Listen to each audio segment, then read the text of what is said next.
Kind of dig into that a little bit more deeply when we start talking about retirement.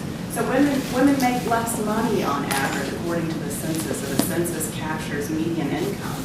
And for women, it's about 23% less.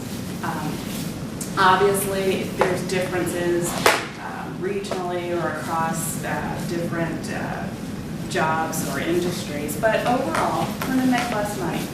We've known that for a while. It's gotten a little bit better, but there's still a differential.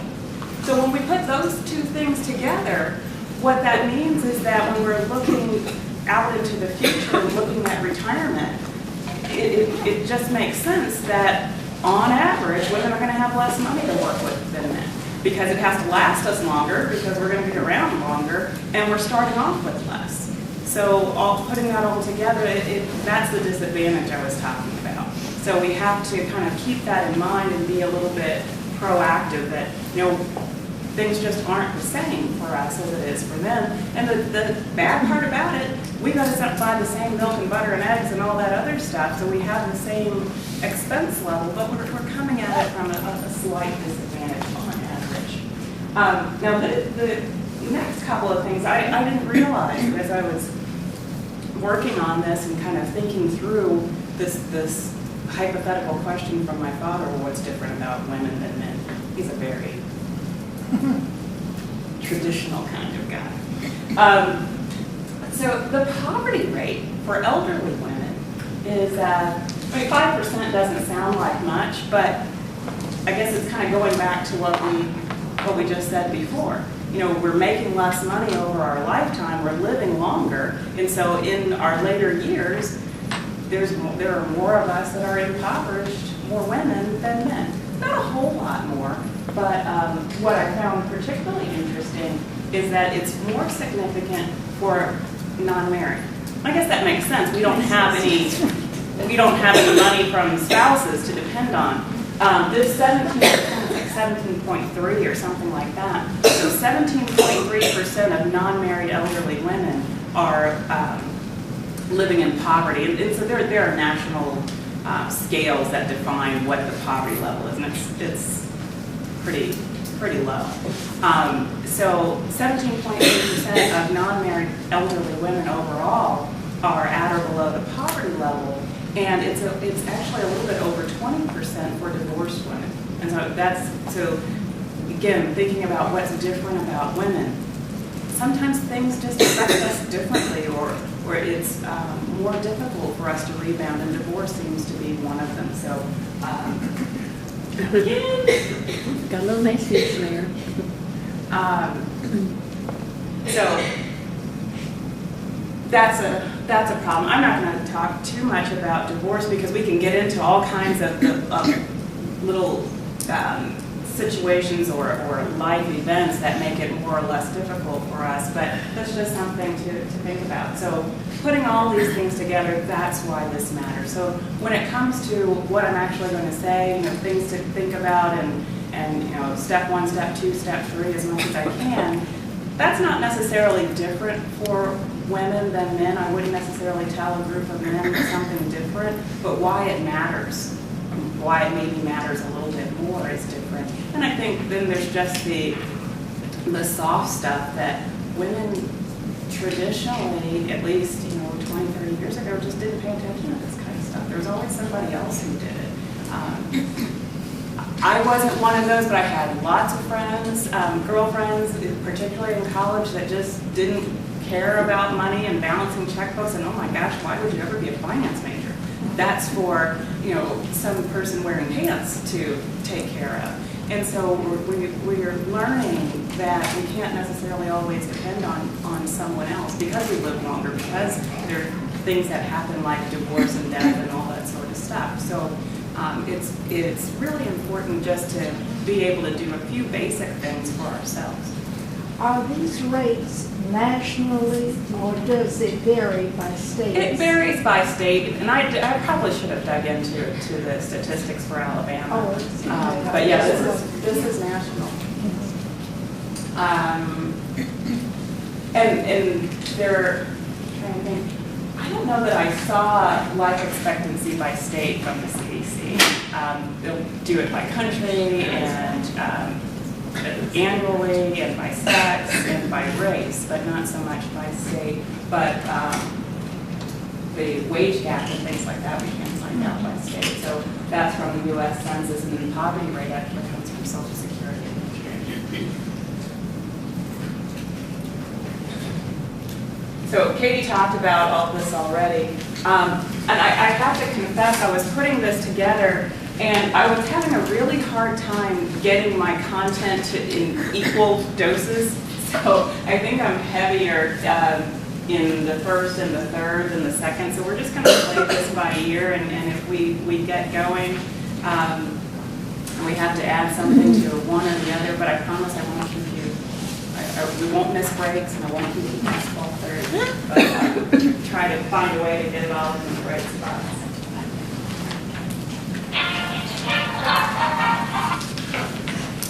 And this fight song was that Alabama? No. Oh, okay. Sorry. I went to LSU. Not the day I was supposed to mention. Anyway, so we're going to talk about planning and then saving and investing. And in planning, and I guess the first disclaimer I need to make is that this certainly isn't everything that you need to know.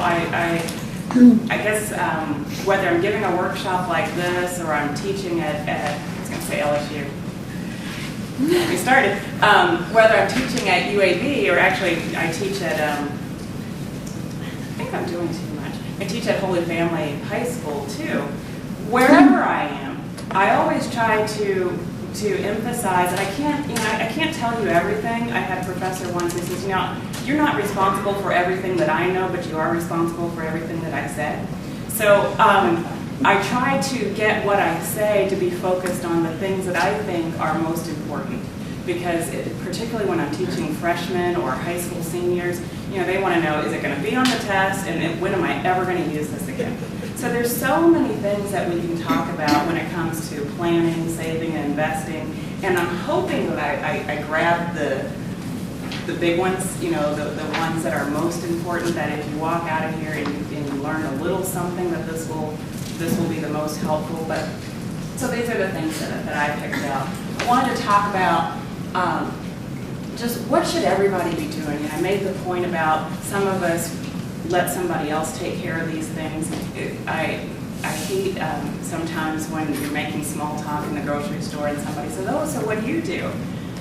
I'm thinking, I don't know if I want to say, because the minute I say I'm a finance professor, they say, "Oh, where should I put my money? Oh, you got to teach me how to balance my checkbook. Oh, and it's just small talk. It's no big deal. But when I have those moments and somebody says, "Well, what should I do about this?" I'm always trying to think, well, what's that nugget that I can give people? And so there's just certain things that no matter who you are, you just need to be able to do. So that's what I want to talk about first. And then second, I call this retirement planning, but I want to talk about retirement in a couple of ways. I want to talk about it in terms of, for those of us who aren't there yet and thinking about, no matter how close we are, what do we need to be checking on? How do we know if we're in the right shape? And then for those of us who are getting closer and thinking there's no way in the world I'm going to wait until 65, 67, 68, whatever the Social Security says I have to wait for. But how do I know if I'm ready? So I want to talk about that a little bit.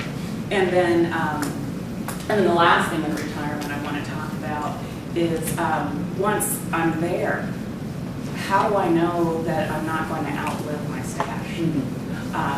There's nothing wrong with being a Walmart greeter, but that's not what I want to do when I'm 70. So how do I make sure that I've got it all mapped out the right way? And then lastly, estate planning. And and that's something that it kind of feels sticky and morbid, and we don't necessarily want to think about it, but we kind of have to think about it. So I'm going to keep that really short and simple and just give you a couple of things that at any age I think we need to take care of. So let's go. think I have, I started to number these, but I'm always afraid if I number them, people say, okay, she said 5 things, that's all I need to know. So, but I think I've got 5 or 6 things that I think people, we all, women, men, need to be able to do for ourselves. First one's really kind of a duh, but so many people aren't really that good with it. And that's just keeping records. I remember when I was in college, I had a boyfriend who kept all of his stuff in his dishwasher. He says, well, it's got the little prongs, and so you can just put folders and bills in there, and they kind of stand up. Okay. It works. Whatever works for you. And then, of course, there's the folks who have the big shoebox, and you just throw everything in it, and come, February or March, you pull the box out, and you take it to some poor accountant that's got to figure out what to do with this. Let's do a little bit better. I think the trouble with a lot of people's record keeping and filing systems is they kind of lose sight of, well, what do I keep? When my husband and I first got married, he teased me because I kept everything. And so we were going back through our file cabinet and kind of making room and cleaning things out. And he says, do you really think we need the instructions for the Plastibell from, you know what that is, don't you? It's the little device after my boys were circumcised. Huh? I still had the instructions 10 years later, and he's like, do you think that that's still something important? So we have to really think critically about, what do you need to hold on to, and what do you need to clear out? And then, of course, there's guidelines for, well, how long do I keep this thing and that thing, and so on. Excuse me, will you be telling us what to keep and what to disclose? Yeah, I struggled with this because there's so much to cover. Katie gave me this kind of laundry list, and so I'll go on as long as you want me to. So yes, I can go into that level of detail, and I can also kind of send you to some resources, because that's one of the things I think you need to have written down, and I didn't write it down. But in terms of the categories, you need to keep track of what you earn. This is, when you're just talking about regular wage earnings, that's something like pay stubs and stuff like that, you usually just keep for the year. Because at the end of the year, you're going to get, I always get them mixed up, W-2, W-4. W-2. You get the W-2 that says this is what you did for the year. You match the pay stubs, and you can throw those away. And of course, we don't just throw them away, we shred them, and we make sure that we're not going to have any identity theft problems. So, it's doing it again. I'm sorry. It's okay. You know what? That's a different laptop even.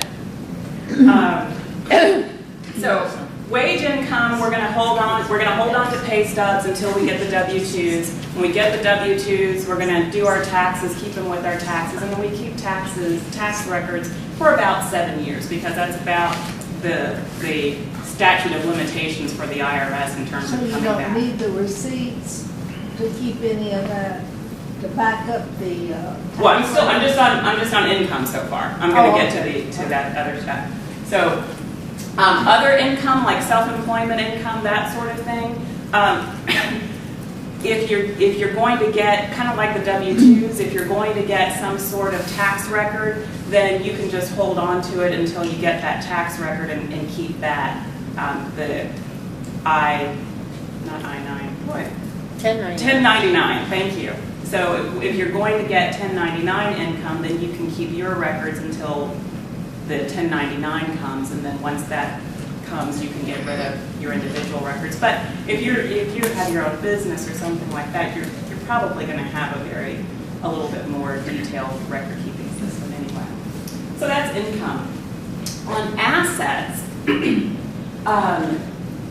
pretty simply, we're talking cars, houses, boats, and that sort of stuff. You need to keep records of those assets for pretty much as long as you own the asset. So anything related to buying your house, improvements on the house, financing related to the house you need to hold on to for as long as you own that house, and then even 3 to 5 years after you sell the house.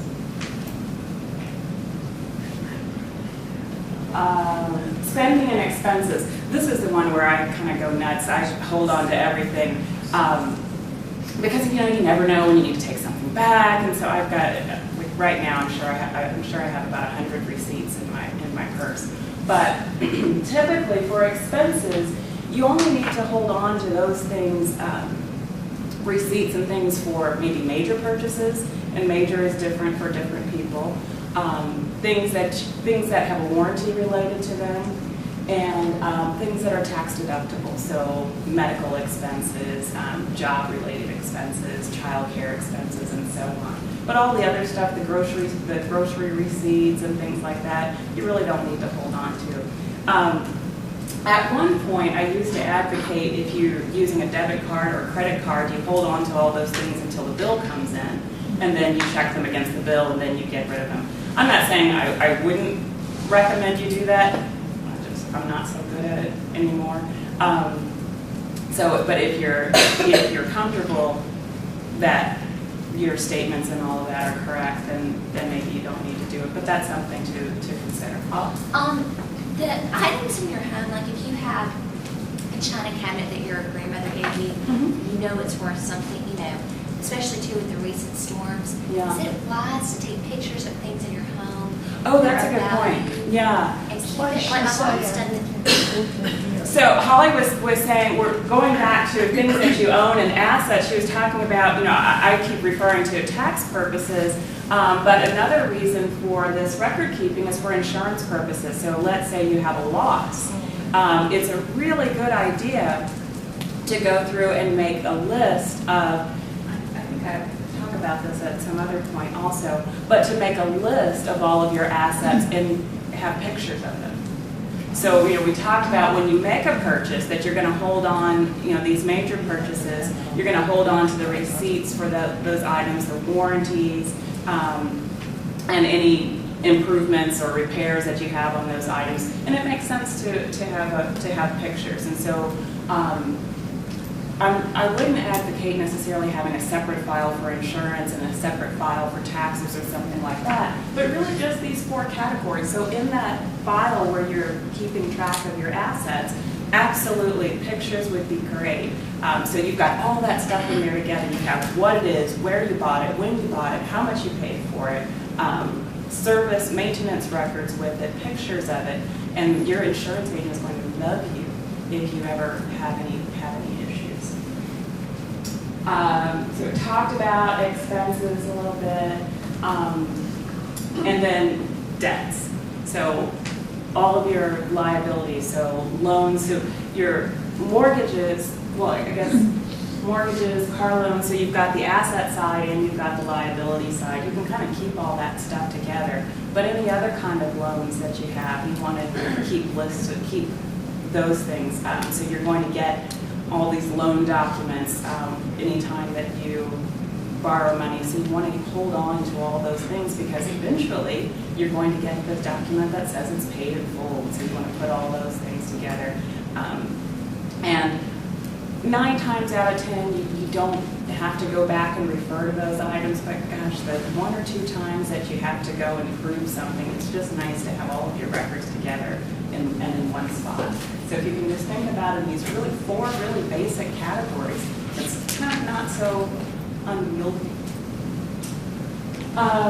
So that's the first habit, just kind of getting yourself organized and having good records. And so I always think about that as being first because, when we start talking about budgeting and goal setting, if your stuff is all over the place or in the dishwasher or in the shoebox under the bed, it's really hard to get a good grip on what you have and what's going on. So, if you've got if you're trying to put together a statement of net worth, for example, that we'll talk about, you need to know what you owe. If you've got everything all together right there in a file, it's pretty easy. And so maybe you've got this file that has your car loan documents and your personal loan documents, maybe like me, you still got student loans, and so you've got all this stuff together. Then maybe you put a little cover list, that just summarizes all of that so that you can easily refer to it instead of having to sift through all that paper. So then the next thing, so now that you at least got everything in one spot in some sort of organized fashion, where are you going? So it's a matter of really sitting down and figuring out either individually or as a family or as a couple, however you want to define it, what your financial goals are. And this is something I really harp on when I teach personal finance at UAB because I know I'm really guilty of this, but sometimes when we set goals, we do it because we know it's the right thing to do, but we don't do it necessarily the right way. And what I mean by that is we say, I know I need to have a goal. I know I need to work at something. So we just throw out the old, okay, I'm going to do better. That's a goal, right? But the two things that I say that I mention here and that I'm really adamant about when it comes to goal setting, whether they're financial or anything else, is that number one, they have to be realistic. It's probably realistic to say I'm going to be better at whatever it is. But it may not be realistic to say I'm going to be the best. So better is realistic. But it's the second part where I kind of fall down sometimes, and I really have to work a little bit harder to get the second part of goal setting right. And it takes extra effort, but it helps me in the long run. So that's this part about specificity. If I say that I want to be better, that's not specific.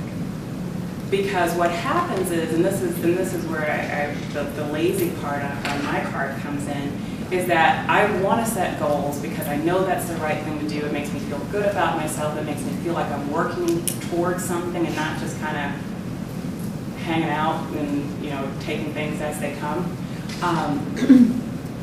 But 3 months, 6 months, or a year from now, when I go back and review those goals as I should, that should be part of my ongoing personal financial planning maintenance. How do I know if I achieved the goal? How do you define better? So then I can be really lazy and say, yeah, I feel better. So certainly I was better. But you need something more than that. And so that's where the specificity comes in. You have to put some details in those goals so that you can really go back and say, and kind of check it off. And yes, I did this, I didn't do that, okay, I've got to get better on that. And so that's how we get better. Because the whole thing is, nobody's making you do this. This is something that you're doing for yourself. So why cheat yourself on something that's voluntary to begin with? So why not just put the effort in and do it the right way? So these are the specifics that I recommend. Number one, what's your deadline? So let me come up with a goal. Let's see.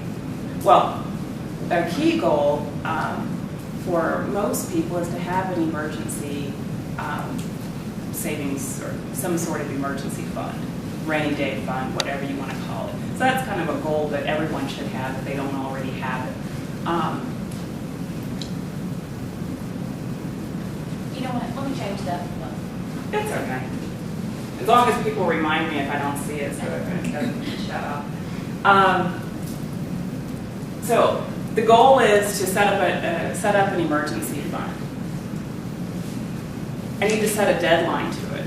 So let's say I don't have an emergency fund at this point, and so I need to hold my own feet to the fire and say I'm going to get this done by X date.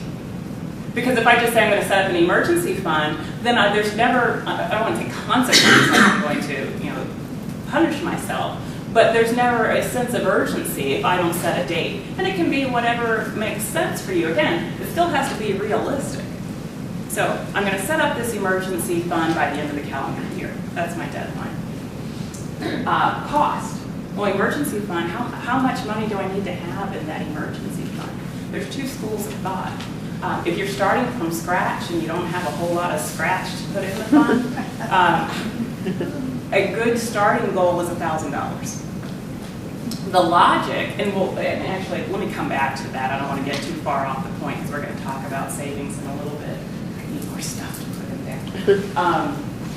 So the goal is setting up an emergency fund. My deadline is by the end of the calendar year. And let's say I want to fund it with at least $1,000, so that's going to be the cost. The action plan. And this is something that a lot of people don't think about when I talk about this. They're like, well, you got specifics, isn't that enough? Well, the action plan, if you don't have that in your goal planning operation, that's not necessarily a bad thing. That's not necessarily saying that you're lazy, but it sure does make it easier. Because you spend all this time figuring out, where you want to go, and if you just spend a few more minutes figuring out how you're going to get there, it makes the journey so much easier. This really is a journey to try to get to a better place financially. So the action plan just says, okay, if I'm trying to save $1,000 by December 31st, what do I have to do between now and then in order to be successful? So how much money am I going to have to put aside every week, every month, or whatever? What am I going to have to stop spending money on in order to do it? So how do I do this? And so what's interesting is then it becomes sort of an iterative process, because you get down to the action plan and you say, oh gosh, today's November 5th, and if I want $1,000 by December 31st, that means I'm going to have to come up with about $500 a month, because that's only 2 months away. Let's go back to the cost part to kind of ratchet this down or bump out the deadline a little bit. So you kind of keep working through it until you come up with something that makes sense. And then the milestones, that's just a little added bonus just to say, to kind of break it into pieces. So for example, you wouldn't necessarily put a lot of milestones if it's just a 2-month window, but let's say it's January 1st and you're trying to reach this goal by December 31st. Then I might say, okay, I want $1,000 in my emergency fund by December 31st. What I'm going to do is I'm going to get an automatic transfer from my checking account to my savings account of however much money a month that needs to be. And then at the end of every quarter, so March 31st, June 30th, and so on, I'm going to check and make sure that I'm on track. And if I'm not on track, I'm going to figure out, well, what did I do? It was supposed to be automatic. How did this go wrong? And I'm going to adjust it. So the idea being, if you put in the action plan and the milestones, you shouldn't get to December 31st and be surprised. It doesn't guarantee you that you're going to be successful, but it kind of holds your feet to the fire and gives you a better likelihood of being successful. So again, it's a lot of work than just saying I want to be better, or more work than just saying I want to be better, but it increases the likelihood that you will be better. Bless you. Thank you. So I mentioned a minute ago that if you have your records in order, it makes it a whole lot easier to figure out things like your net worth. And so that's the next step. Once you got your records together, you know where you want to go with all of this, then the next really concrete starting point is to figure out your starting point. And it's not unusual that you do this for the first time and you come up with a negative number. That's just the way it is. And the younger we are, the more likely we are to have a negative net worth. So you just take all those assets in that asset file that you've summarized, add those up, subtract off all those debts in that debt file, and see what you've got left over. What's interesting is, we think, well, but I've got a car and I've got a house and I've got this and I've got that. But once you take off what you owe on it, especially with the car loans, because cars depreciate as soon as we drive them off the lot, we factor in the home equity lines of credit and second mortgages and that sort of stuff. Sometimes it's really surprising to people when they put it all together. What does it mean? If your net worth is negative or significantly positive, should you bury your head in the sand if you have a negative net worth? Not necessarily. It just kind of tells you where you're starting from. It tells you, I always tell my students when we think about it from a business standpoint, It tells you if something bad were to happen, how much would that hurt you?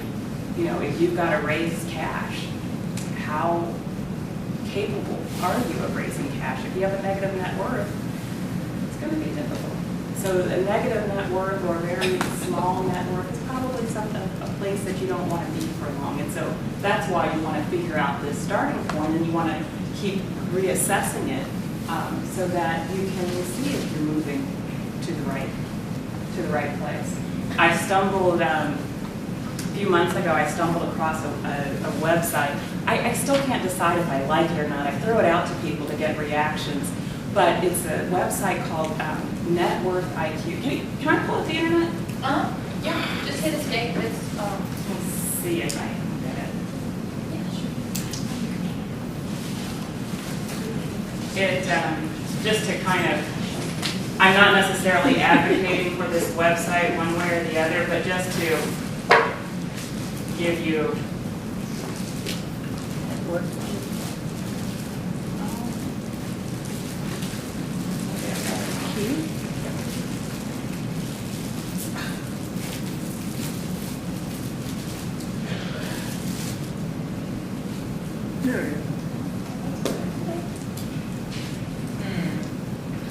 It's safe, I swear.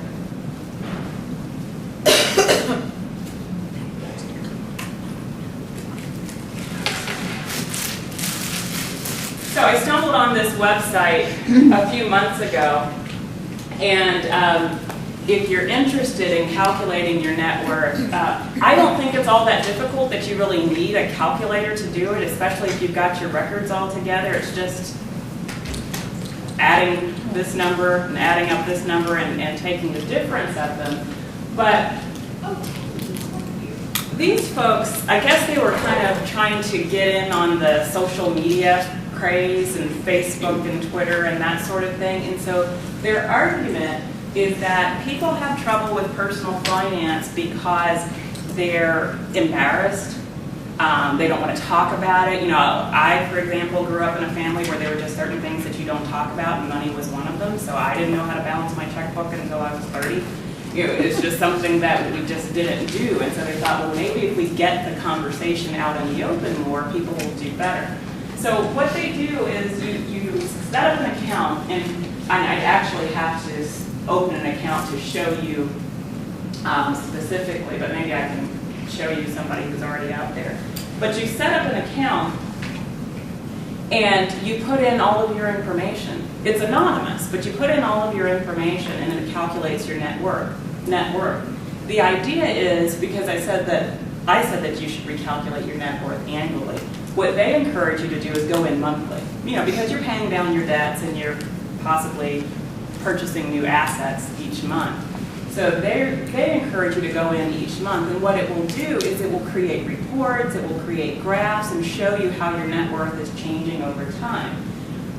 The interesting thing is that you can make your profile public. This is the social part of it, and then you can chat with other people about it. And so, you know, they look at your net worth and you look at theirs and say, oh, how did you go from this to this? I think a lot of people are lying, so that doesn't really thrill me all that much, but let me just show you. I saw Cincy, and I'm from Cincinnati, so let's take a look at this one. There's the one I always show in class is called Broken Bama. It's some 20-year-old person from Alabama who talks about how they've got all this student loan debt and all this. But at any rate, the other reason why I wanted to show you this is now you can actually see a statement of net worth. So this person has $22,000 in cash, $4,500 in stock. They've got a retirement fund. How old is this person? 34.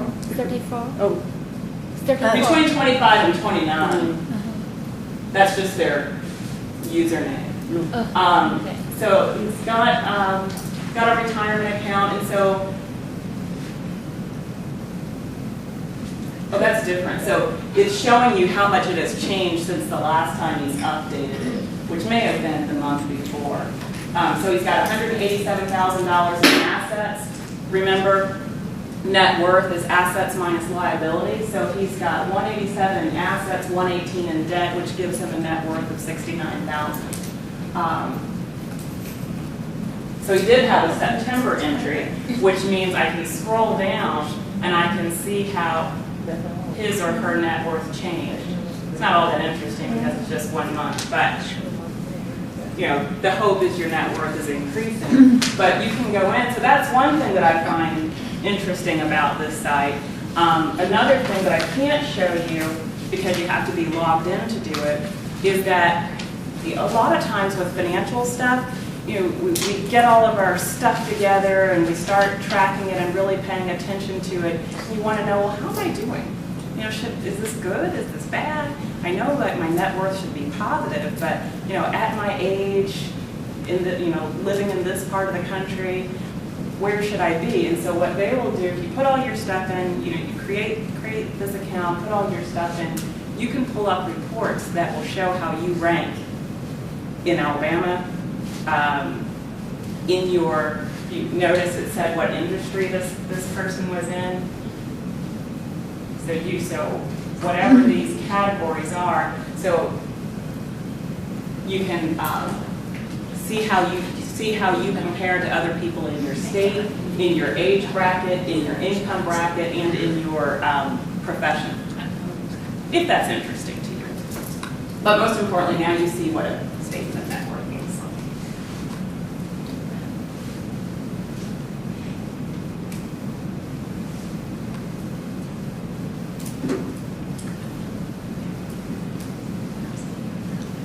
Katie, it's 10 o'clock. What does that mean? It's supposed to be breaking. I will leave it up to you if you would like to break.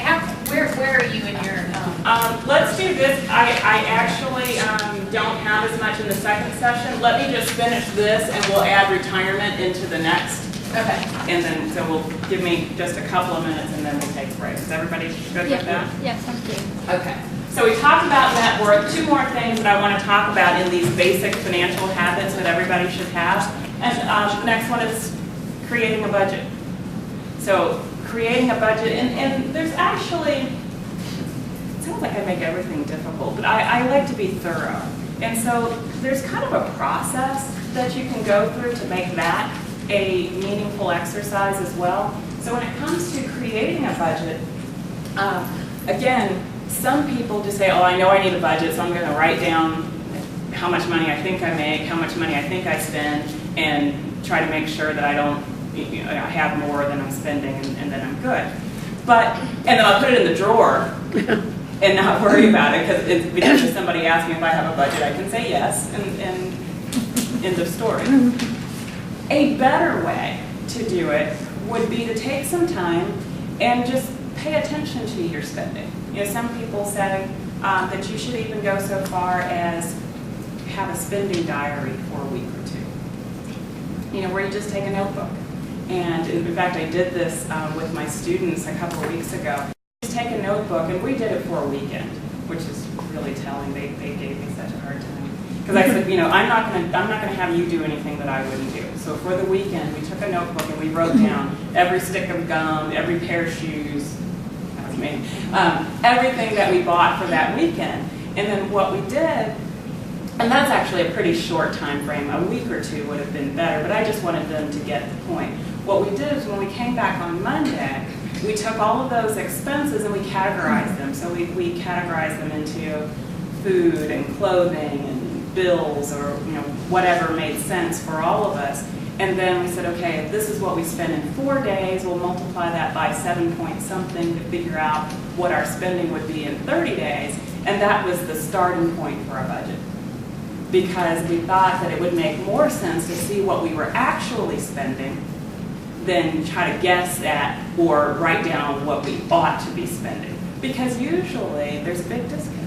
Especially if you haven't been budgeting and you haven't been paying attention, there's often a big disconnect between what you think you are or should be spending and what you're actually spending. So the spending diary is useful.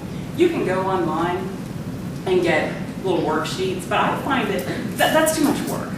I find it better to just get one of those little tiny notebooks and just stick it in your bag, and whenever you spend something, write it down. Or even better, I like easy, get an envelope and just stick all your receipts for a certain period of time in that envelope. And then when you're ready, you just pull all those receipts out and you categorize them. In fact, that's what I ended up doing. So you categorize those receipts. And so I should have brought mine. What I found is my students were teasing me because I went to Walmart and I made the mistake of taking my 6-year-old. So, we had Phineas and Ferb sheets, and we had all kinds of candy. We had this and we had that. And says, oh, your 6-year-old apparently runs your house. I'm like, oh, it was, but it reminded me that, even those one-time events kind of can derail us. So at any rate, the personal spending diary, first step. Take everything on that diary or take all those receipts, you categorize them. That gives you the first pass of the budget. So what I saw is that I had when I multiplied it out to figure out what that would be for the month, I was spending allegedly, $300 or $400 a month on toys because my 6-year-old went to Walmart with me, and we bought this Lego thing. So then you take a look at that, because now you've got some monthly numbers, and you take a look at that and you try to scale that back to something that makes more sense. The income, there's not so much you can do with, but sometimes what might happen is that you scale the expenses back all you can, and the income still doesn't quite cover it. So then you've got to start thinking about, okay, so how do I make the top line bigger to cover the bottom line? So again, it's an iterative process. You're going to keep working with it until you come up with something that's realistic and that works for you. I have a question. Oh, yeah. What about these expenses that we have no control over, like the gas company, water, electricity, that kind of thing, that 1 month it's $25, the next month it could be $150? Sure. So when you're putting that budget together, one part is the spending, so those are the kind of the discretionary expenditures, and then you've got the bills. So you've got to collect all those things, and if you've got something that's variable, those are tricky. So you've got to kind of come up with an average and put that in. What's trickier than that is the ones that don't come up every month. Insurance. Car insurance, sometimes property taxes, things that if you're not ready when it comes up, your car tags, you still have to pay it, but it's not every month, and so sometimes we forget about it. So the budgeting process really needs to be pretty thoughtful to come up with all of those things and then account for them. So what you have to remember then is we try to do this on a monthly basis, but then we need to do it on an annual basis too to account for these things that vary. So on things like the utilities that change each month, we can come up with an average each month, or when we do the annual budget, we can kind of plop in, well, in these months I know it's going to be twice as much in these months or something like that. There is a website that I like called Vertex 42, vertex42.com. I'm sorry, I'm roasting. And if you like Excel, or if you're comfortable with Excel, and actually you don't even have to be that comfortable, they've got some great free downloadable budget spreadsheets. And so what I like about that website is that on their budget spreadsheets, you can create your monthly budget, and then it'll roll it out to an annual budget, so it'll pick up these variable things, and then it will even show you cash flows. So it'll show you, your insurance payment is due in July and December, so that means in July you're going to be short.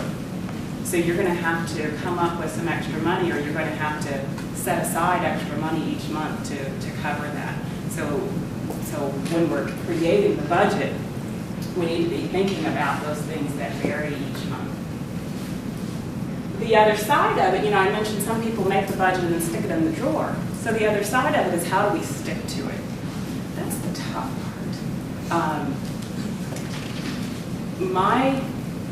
I tried everything, I have to be honest. I'm the worst at this, and I'm trying very hard to do a better job of practicing what I preach.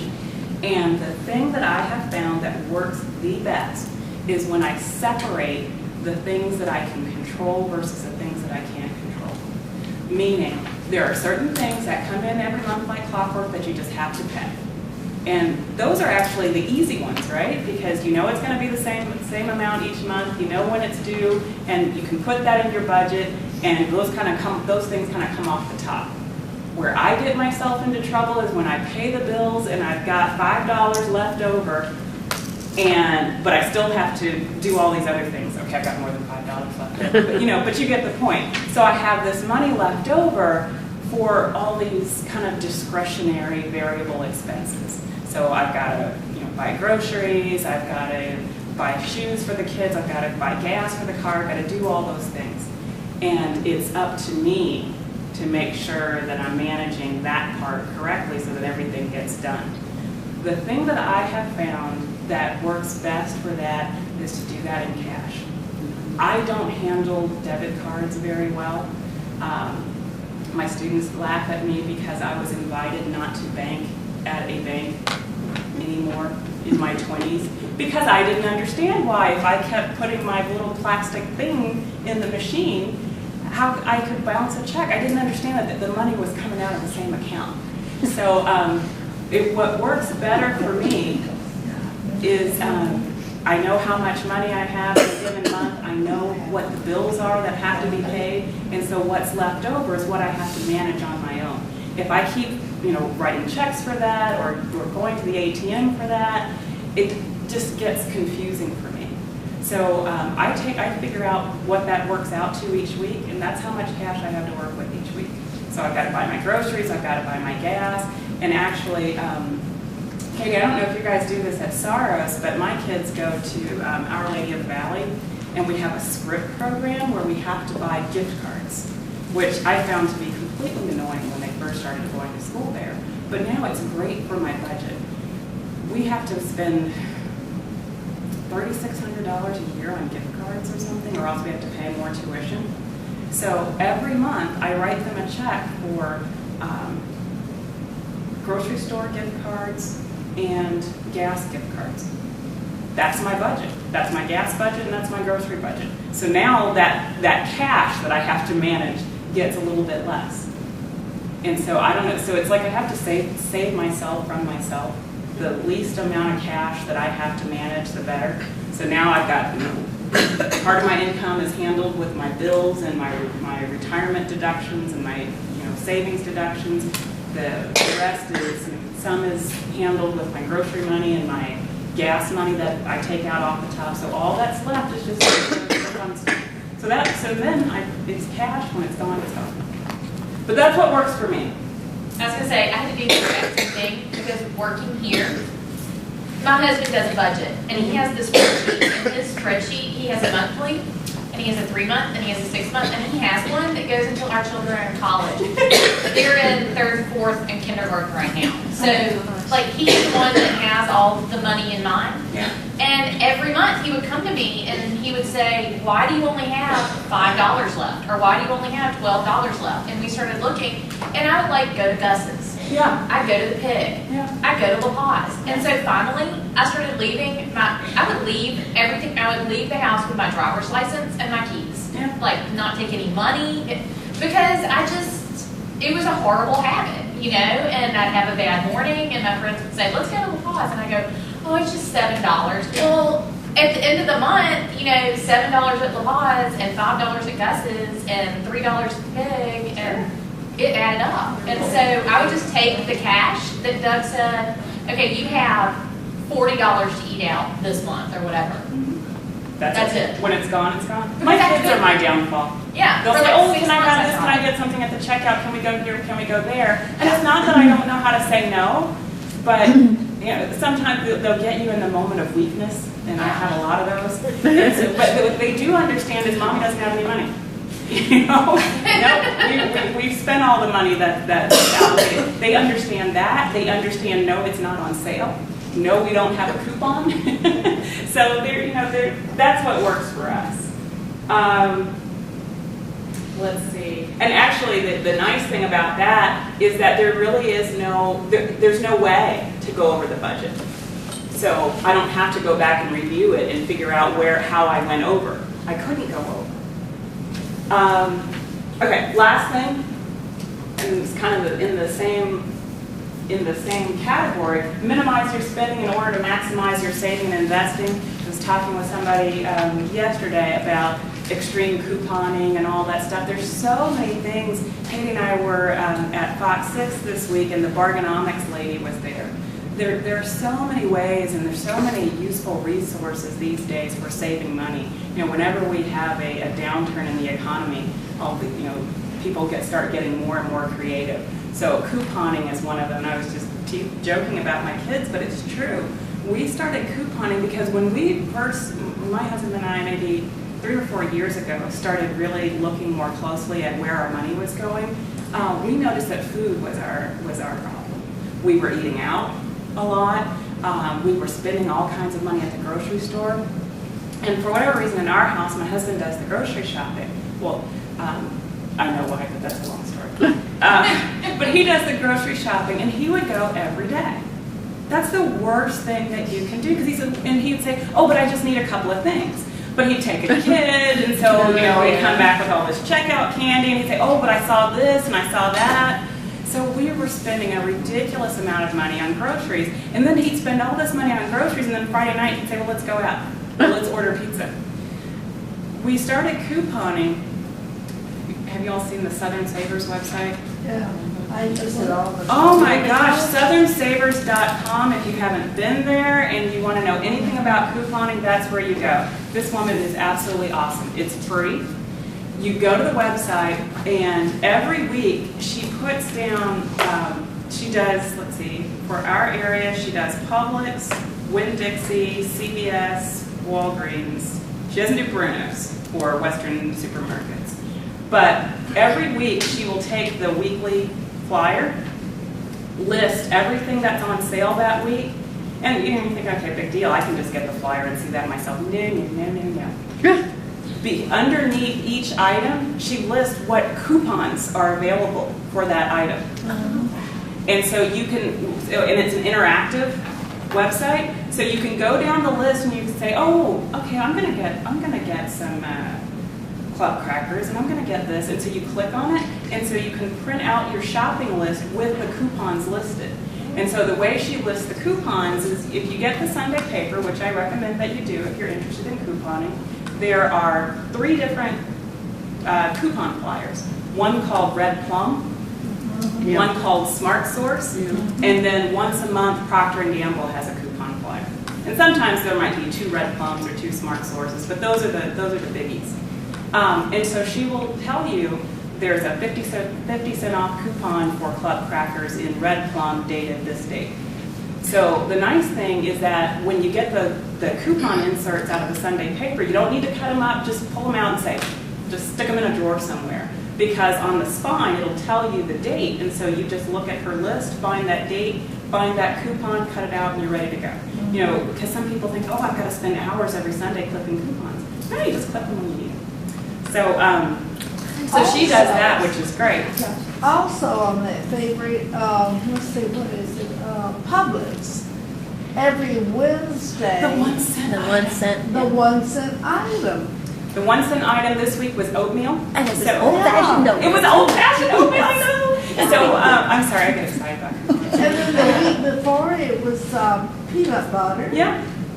Peanut butter's from that. They also give 5% off for seniors. What day is it? Is that Wednesdays. Okay. But you have to spend $10 Yeah, you did. Yes. But to we get the 1 cent also, item. And they used to have the coupons in a stack at the customer cut it service. out. Now you have to It's get it on the yourself. first page of the main section Yeah. in Birmingham News. Yeah. Were you- Well, what about Sam's?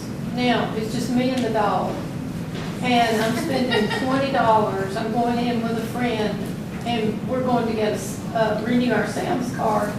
But if I go to Sam's and I buy 2 boxes of cereal, well, I may decide in 2 weeks I don't want that cereal. Yeah.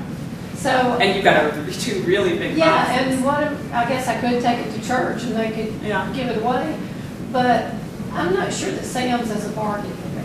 In my experience, as much as I love Sam's and Costco, they are, oops. How many sets is it? In my experience, Sam's and Costco, I only get a better deal if I'm buying, oh, I thought that was, I only get a better deal there if I'm buying something that doesn't typically go on sale at the grocery store, or there aren't typically coupons, but things like breakfast cereal, Publix will usually have Kellogg's 50% off once a month, every 6 weeks or so, and then you add a coupon to it, so you can get a box of cereal for $1. So it just, if you're watching the sales, you can usually do better. I find that Sam's and Costco are better for things that you're buying a lot of and that don't go on sale, like maybe when my kids were little, formula, diapers, the diapers you can usually get on sale too. So it really just depends. I'll compare, but only if it doesn't go on sale at the grocery store, because you can't use coupons typically at Sam's. And even Walmart, that's a tricky one too. They'll take coupons, but their prices, they don't have as many sales because their regular prices are lower. Some people kind of get crazy with it, and they say that you have to go to every store to get the best deals, and they have price diaries. Well, they'll keep track of what's the best price. My husband is able to do that in his head. He's kind of freakish, but he can just look at something and say, "Oh no, Walmart has that cheaper this week, and this is a deal, and this is not a deal." He just got totally into this. But that was, so I get very excited about it because that was our problem. That was where we were spending the most money, was on food. So we really had to be aggressive. And now even the kids understand that they don't get it if it's not on sale. So there's certain things that they love at the grocery store, and it's so cute because they get so excited when it's on sale. We feel like we're depriving them, but everybody's on board. So you don't have that guilt, you don't have, well, how come I can't have this? We're all kind of on board with the mission. The other thing, still on money, or on food, was eating out. We would go to restaurants, and, we didn't think it was that bad. It was, at most once a week, but we found Groupon. And so now, it's kind of the same thing. We don't go out if we don't have Groupon. Because Groupons, have you seen Groupon? Yes. So Groupon.com, they'll send you the email every day to tell you what the Groupon is. I don't think they're always bargains though. I haven't found the services to be all that good, but the restaurants tend to be a pretty good deal because they're usually 50% off. And sometimes it'll be some kind of out of the way place that we'll say, well, we probably wouldn't have gone there if we hadn't had the Groupon. But it gives us a chance to see new places, and it's a little bit cheaper, and we're getting out. And it's 50% off. So we tend to not go to restaurants unless we have a Groupon. We tend not to buy it at the grocery store unless we have a coupon, unless it's basics like milk and butter and things like that we have to have. And it's made a huge difference. When we first started with the couponing, I did keep the grocery receipts just so I could see, at the bottom it says what your savings are. We save about 60% on average. Some days, so the goal is always, my husband laughs, the goal is always to get that amount that we saved to be more equal to or more than what we spent. And that's usually about what it is. So, we get $100 worth of groceries for $50. We're not like the people on television who get, $1,000 worth of groceries for 25 cents. But, because that's a lot of work, so you have to kind of find the happy medium for you. So anyway, those are some things that you can do on spending. It just takes a little bit more time. And I think that's kind of the overall message in all of this stuff, that we can all do better. But it's specifically, how do we want to do better? How are we going to get there, and how much time are we willing to put into it? And so if we cut back on the spending a little bit, we've got more money for the saving and investing, which we'll talk about in a little bit. So, okay, that was 20 minutes. I'm so sorry. I got excited about coupons. Let's take a break, and then we'll come back whenever Katie tells us to.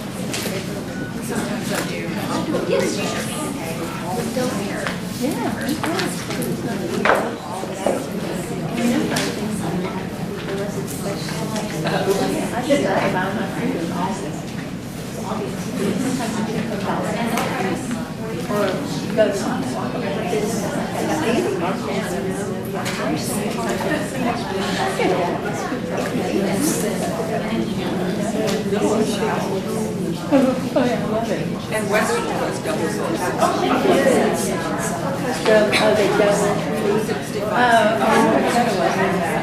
Well, I live I still don't, I have keep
I assume it's G-R-O-U-P-O-N. Okay, got it. Okay, thank you. You can hear very good. She speaks well.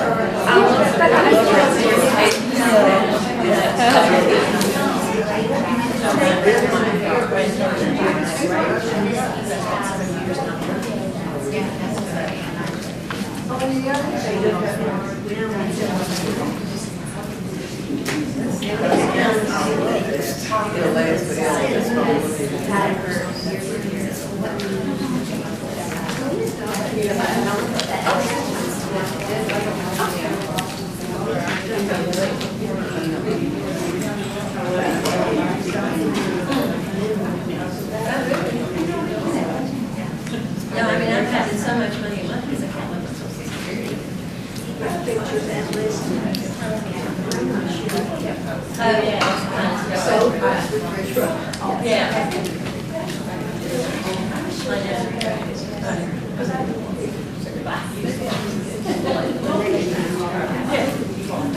Yeah, that's true, I know.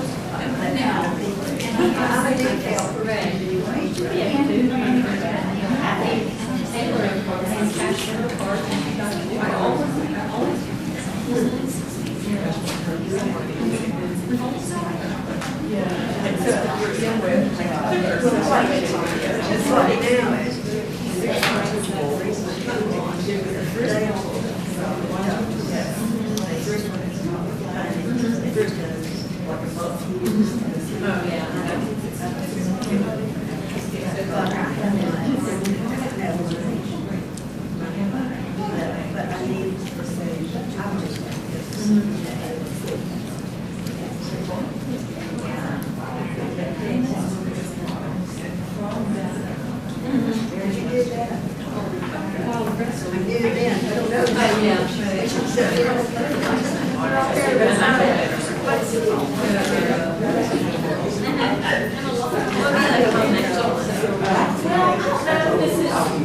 is a woman who, like, she's in love with his trespassing, so she will make it like, so I don't know if it's like a or if it's one that's it's like 70 or something, I don't know.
Here it is, it's Vogue at 87. Okay. Well, my stand up there. Okay. And so she is down right there. And the back section. Here, right out here, and as you head to the circulation, before you get to the so pretty, and she's made it, like shouting at this one.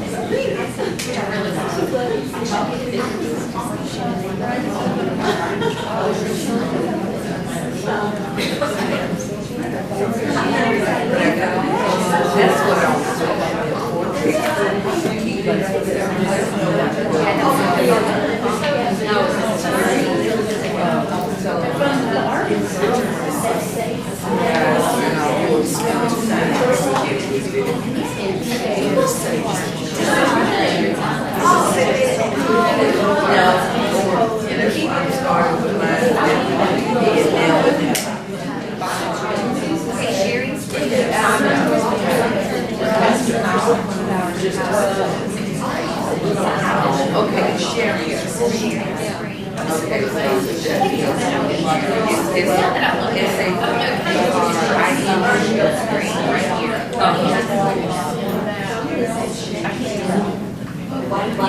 Before we get going with the next step, I had some questions about budgeting.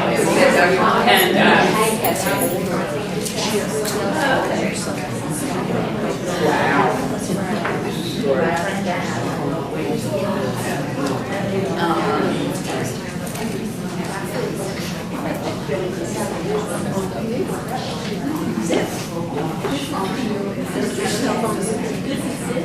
So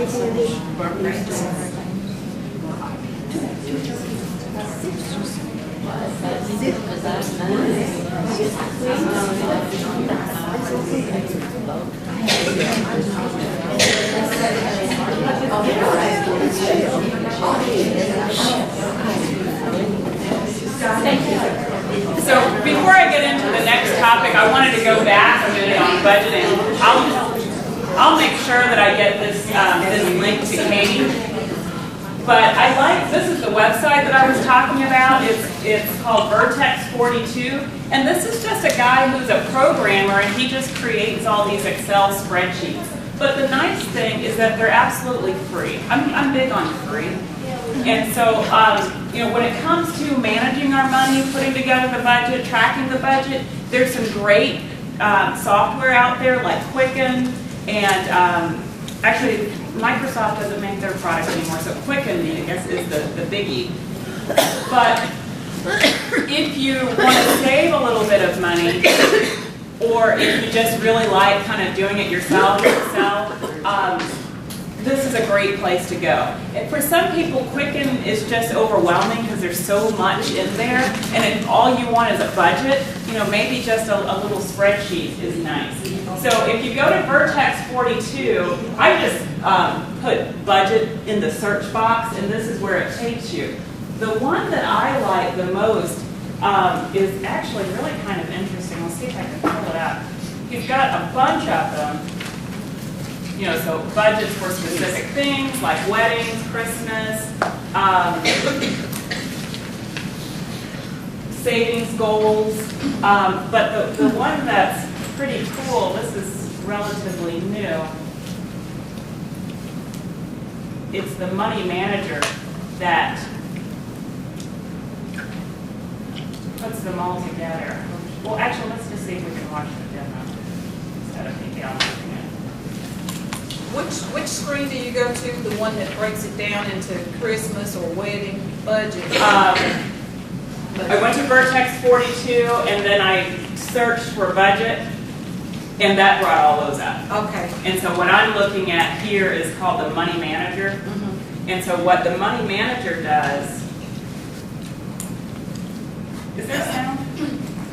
That one might be on mute, but. I don't know how well it is, it's just,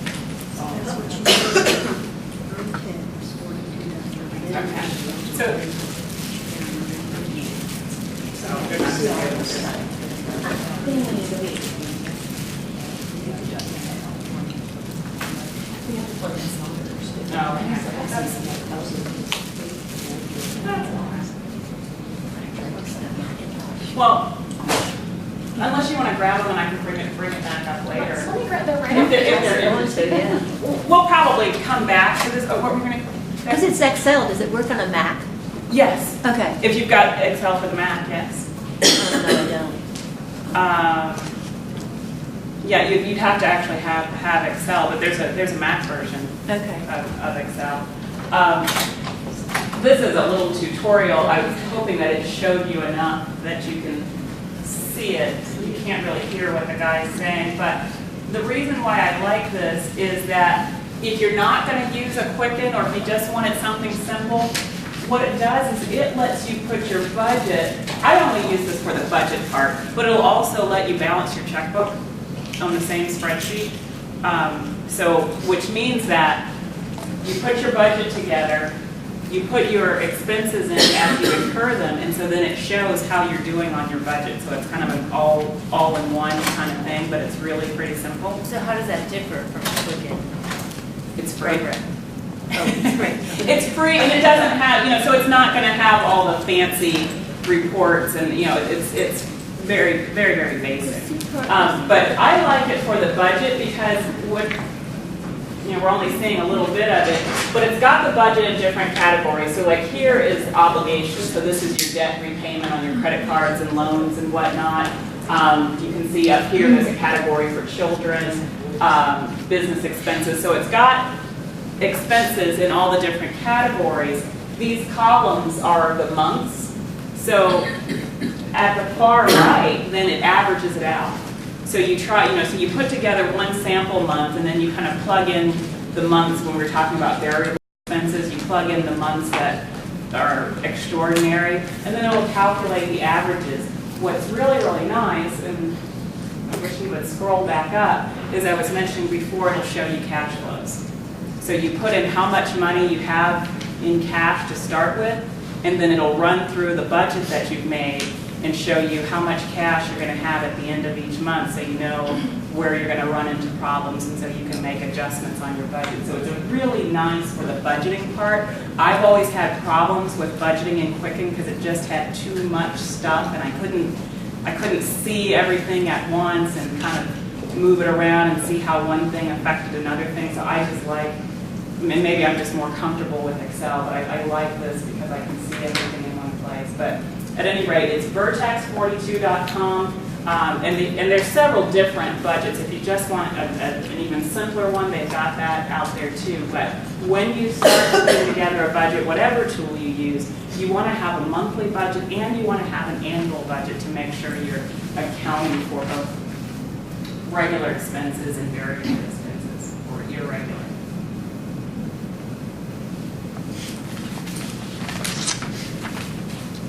So here's where we left off. I want to start talking about retirement.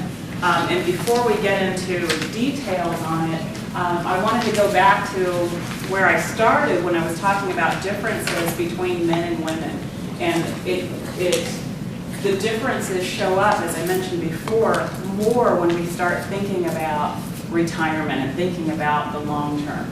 So what I did was I saved you all the boring details, but I put together a little spreadsheet because I wanted to see, well, how much of a difference does all this stuff make? I gave you some statistics in the beginning. So I found out that the average salary, so the median income for men is $47,127, and for women is $36,278. So that's that 23% difference we were talking about before. And so I made some assumptions that I think are fairly reasonable. I said, well, let's say that average, you don't get to that average, think about people who start working right out of college. You don't start off making that average. So let's say you get there at about 40. I just kind of picked that out of the air. And I said, well, so let's say that average salary is the salary that we're getting at age 40, and that our salary changes over time just based on cost of living. That we don't get merit increases, that we just get increases, COLA, cost of living adjustments. So anybody know what the inflation rate is in the U.S. average? How much do prices go up each year? A lot. A lot. Percent. How much? 2%. 3.43% annually on average, which means. Oh, I know where I got the 2%. I heard the other day that the prognosticators for the future, it is going down. Okay. That's where I heard Okay. But on average, so that means sometimes it's less and sometimes it's significantly I less. heard, I think it was on public radio, that it doesn't include food or gas.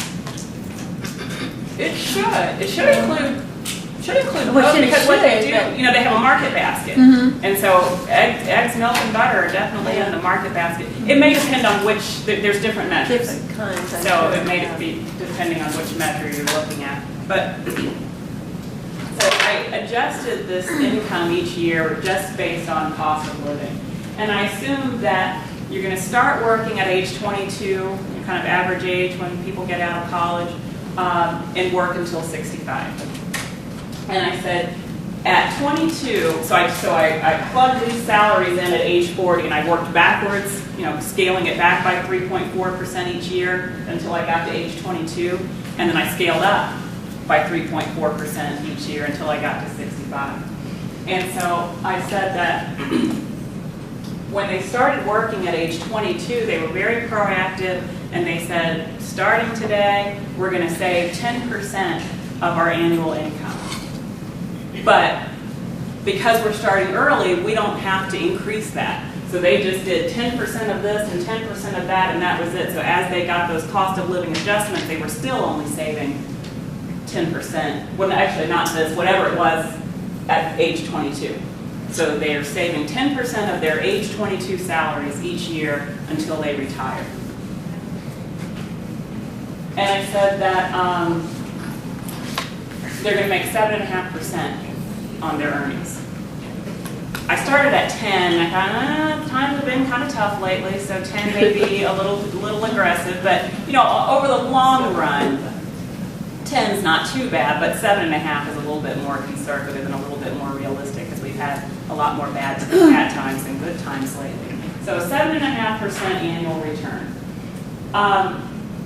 When I did this, so giving compound interest over 44 years, the man ended up with $696,000 in principal at retirement, and the woman had $599,000. So that 23% differential cost her $100,000 at retirement. Now, the other fact that we talked about in the beginning, that women live longer, now plays into it. So now, they're both working the same amount of time. They're both getting the same return on their investments. They're both investing 10% of their starting income each year. She retires with $100,000 less, and she lives 5 years longer. What this means on a more tangible basis is that each year in retirement, and when they're drawing off of that, he's got $100,000, she's only got $68,000. He's got $101,000 a year, and she's only got $68,000. So that's the difference. That's the disadvantage when we start putting that into dollars and cents. Now again, I'm just talking averages. There are a lot of men who make more or less, a lot of women who make more or less, but on average, this is the picture.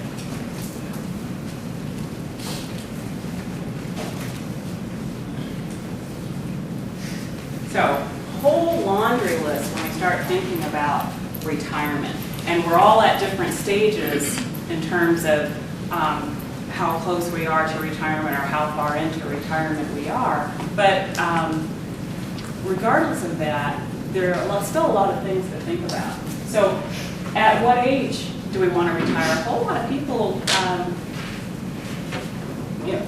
like in my profession, there are a whole lot of professors who say that they're going to have to take us out of our offices in a pine box, because it's just one of those gigs where, I wouldn't say it's the easiest job in the world, but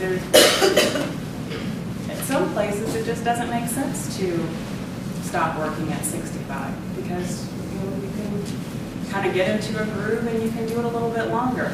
If I were digging ditches for a living, I probably wouldn't make it to 65. So what works for you given your profession?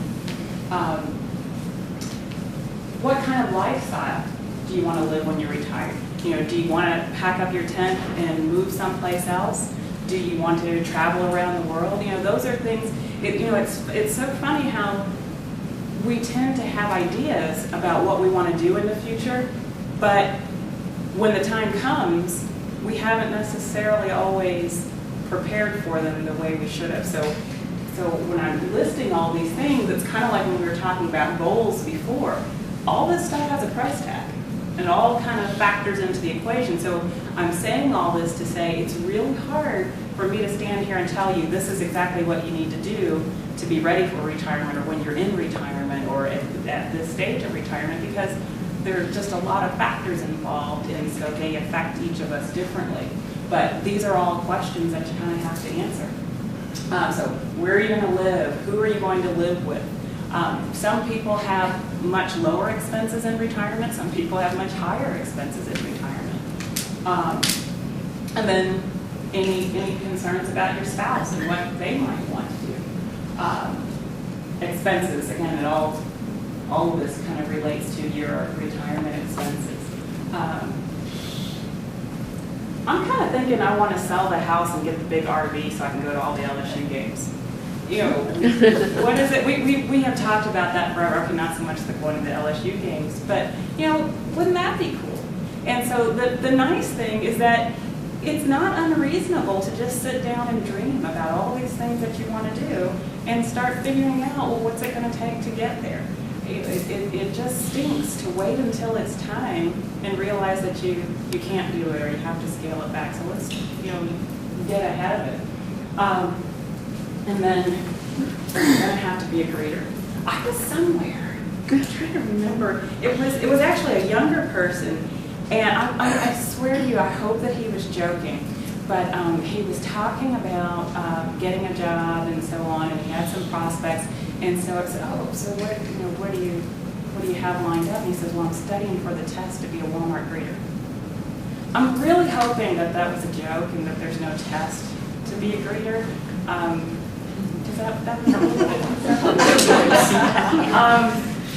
So whether or not you'll work during retirement, you know, besides the Walmart thing, this is something that's close to my heart. My mom would probably kill me if she knew how much I used her as an example, but she's a really good one. My mom is 68 and she can't afford to stop working.